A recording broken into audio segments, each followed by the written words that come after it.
Salam alaikum wa rahmatullahi wa barakatuh, chers frères, chers sœurs, j'espère que vous allez bien. Aujourd'hui, je voudrais vous inviter à réfléchir sur une parole du prophète sallallahu alayhi wa sallam, bien sûr m'inviter moi le premier à réfléchir, lorsqu'il nous dit alayhi salatu salam, min husli l'islam al-mar'i tarkuhu ma la ya'nih. Une part de la perfection de l'islam et du comportement du musulman, c'est de délaisser ce qui ne le regarde pas, rapporté par Tirmidhi et Ibn Majah. Donc ce hadith est un jalon spirituel majeur car il résume la manière dont le musulman doit gérer ses paroles, ses regards, ses pensées et ses relations avec les autres. Allah Azza wa Jalla nous dit وَقُلْ لِعِبَادِي يَقُولُ الَّتِي هِيَ أَحْسَنُ. Dis à mes serviteurs de dire ou de tenir des propos bienveillants, bienséants et convenables. Allah Azza wa Jalla a interdit aussi la curiosité inutile lorsqu'il dit وَلَا تَقْفُوا Ma laysa laka bihi ilm, ne poursuis pas ce dont tu n'as aucune connaissance. Ce verset, selon les savants, peut inclure le fait de s'occuper des secrets des gens, de leurs affaires familiales, de rechercher les fautes de ton frère ou de ta sœur, d'intervenir dans des affaires privées, de juger sans preuve et de parler sans savoir. Allah Azza wa Jalla aussi ordonne de s'occuper de soi-même lorsqu'il nous dit Ya ayyuhalladhina amanu alaykum anfusakum, ô vous qui croyez, préoccupez-vous de vos personnes. Les savants disent que ce verset, quand il dit commence, yani signifie qu'il faut commencer par toi-même, par ta foi, par ton cœur, par ta pratique et par ton comportement. C'est facile de voir la paille dans le nez de ton voisin, mais regarde la poutre qui te gêne pour voir les vérités. La langue peut nous faire tomber tous, mes frères et sœurs.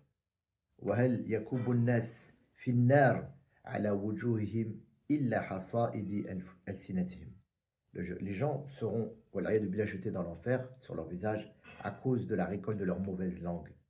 Ibn al-Qayyim dit la perte de temps et la curiosité dans ce qui ne nous regarde pas sont parmi les plus grandes causes de la corruption du cœur. Sufyan al-Thawri, il nous dit من اشتعل بما لا يعنيه عمي عما يعنيه. Celui qui se mêle de ce qui ne le regarde pas devient en fait aveugle de ce qui le regarde, c'est-à-dire ce qui devrait se préoccuper en priorité.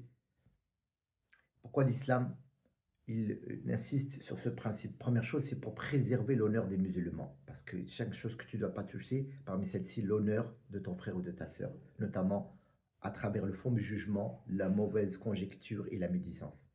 Et puis aussi cultiver une intention pure. Celui qui se concentre sur sa propre avancement spirituel, il évite de tomber dans ce genre de travers. Il y a une anecdote où il y a un homme qui est venu voir l'imam Malik, rahimahullah. Il lui a dit, je voudrais te poser des questions sur des choses que j'ai entendues concernant des gens. Donc des rumeurs, etc. L'imam Malik, il lui dit, اشتغل بنفسك فإن أردت العلم حقا فابدأ بما يقربك إلى الله ودع ما لا ينفعك في دينك ولا دنياك. Il dit, en substance, occupe-toi de toi-même. Si tu veux vraiment la science, commence par ce qui t'amène vers Allah. Et laisse qu'il ne te profite ni dans ta religion et ni dans ta vie.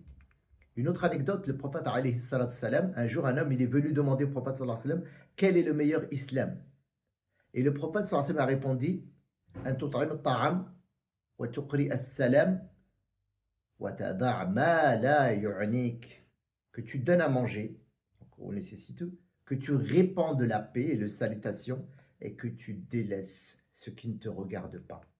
Voilà une sagesse du comportement qui nous est demandé en tant que musulmans. Barakallahu fikum, qu'Allah Azza wa Jal nous accorde ces nobles caractères. N'hésitez pas à liker, à commenter et à partager. Barakallahu fikum, ça donne plus de force au message. Wa jazakumullahu khairan. Assalamu alaikum.